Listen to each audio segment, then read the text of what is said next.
चूहे को हम लोगों ने पाल करके शेर बना दिया था, और हमें एहसानमंद होना चाहिए खींवसर की जनता का। खींवसर की जनता ने उसको वापस चूहा बना दिया है।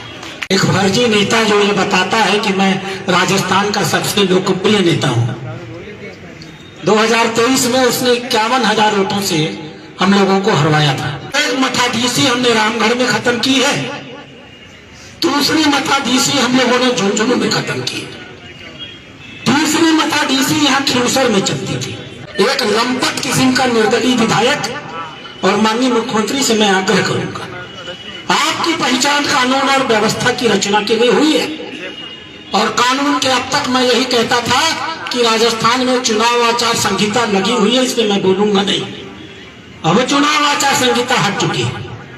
कानून के साथ जो खिलवाड़ करेगा वो कोई भी व्यक्ति होगा, हम उसे बताएंगे कि कानून उसके साथ क्या व्यवहार करता है। मैंने कहा था कम से कम 6 सीटें हम लोग जीत के ही आएंगे। आप अपने मन की गलतफहमी निकाल दीजिएगा कि आपने 5 सीटें जीती हैं।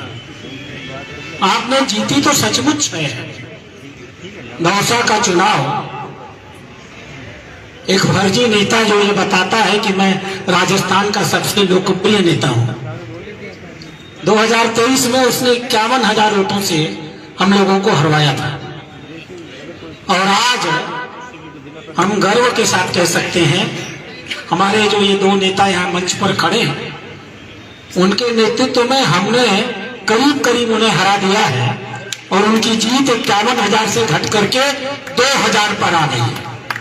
यानी आपने सिद्ध किया है कि पूरे राजस्थान में ही नहीं, दौसा में भी अब सबसे लोकप्रिय पार्टी अगर कोई है तो वह भारतीय जनता पार्टी है। आप कल्पना करिए, रामगढ़ में जब मैं पहली बार गया था, मुझे बताया गया कि यहाँ पाकिस्तानियों को यहाँ ला करके उनके वैलिड सर्टिफिकेट बनवाए जाते हैं। मुझे बताया गया कि बांग्लादेशियों और रोहिंग्यों को बसाने का काम यहाँ का विधायक किया करता है। मुझे बताया गया है कि रामगढ़ स्मगलिंग का केंद्र बन गया है इन मुस्लिम कट्टरपंथी जनप्रतिनिधियों के द्वारा। एक आतंक था उस आदमी का, आज वो हमारे बीच में नहीं है।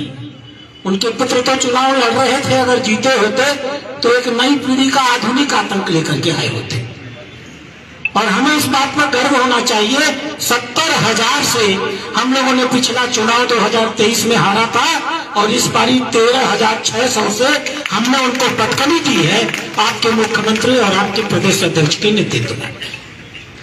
झुंझुनू ऐसा लगता था कि एक परिवार की बपौती हो गई, एक मरेगा तो दूसरा आएगा, किसी तीसरे को झुंझुनू में राजनीति करने का अधिकार ही नहीं था।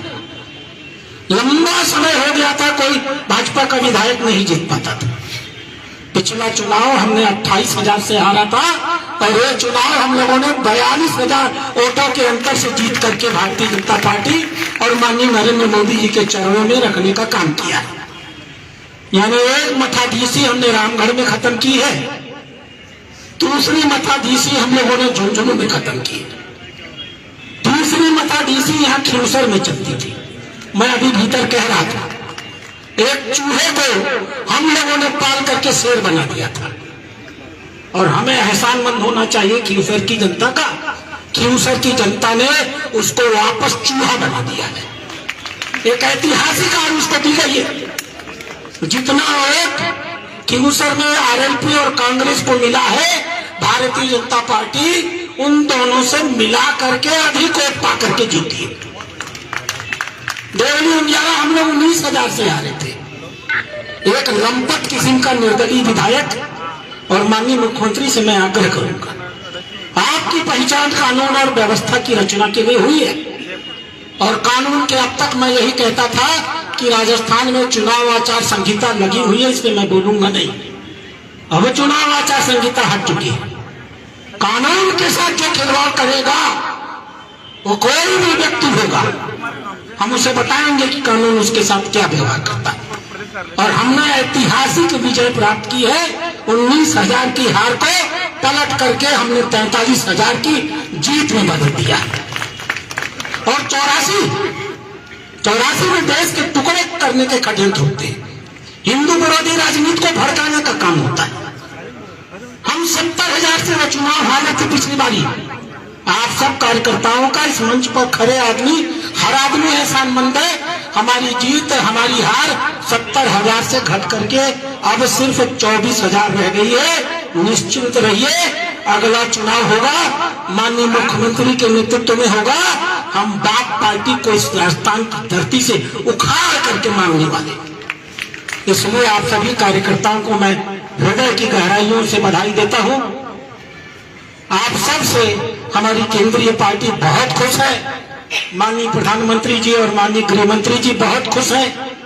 मुझे आज कहा गया था कि आप राजस्थान मत जाइए, दिल्ली के कार्यक्रम में रहिए, लेकिन मैंने कहा कि अगर आज के दिन, और कल हम लोगों की मीटिंग भी है, आज के दिन मैं राजस्थान नहीं रहूंगा तो मजा नहीं आएगा। हम इस हंसी, इस मुस्कुराहट को देखना चाहते थे। मैंने कहा था ना कि इनकी मुस्कुराहट बड़ी जालिम होती है। कांग्रेस के लिए सचमुच ये बड़ी जालिम मुस्कुराहट हुई है। माननीय मुख्यमंत्री को मैं एक बार फिर बधाई देता हुआ, वास्तव में हम लोग कहते हैं ना, मैं तो अब हर जगह जगह इस बात को कहता हूँ, हमने कोई निगेटिविटी से राजनीति नहीं की, हमने गुंडाई नहीं की, हमने किसी की प्रताड़ना नहीं की, हमने कानून व्यवस्था का मजाक नहीं उड़ाया। हम लोकतंत्र के सारे मूल्यों का सम्मान करते हुए सिर्फ लोकतांत्रिक पद्धति से अपने विरोधियों को पूरा अधिकार देते हुए माननीय भजनलाल जी के नेतृत्व में चुनाव जीत करके आए। तो वस्तुतः हमने इस बात को सिद्ध किया है कि एक सफल राजनेता का, एक पेशेवर राजनेता होना, एक अपराधी राजनेता होना, एक गिरोहबंदी करने वाला राजनेता होना जरूरी नहीं है। कार्यकर्ता भी एक सफलतम राजनेता बन सकता है।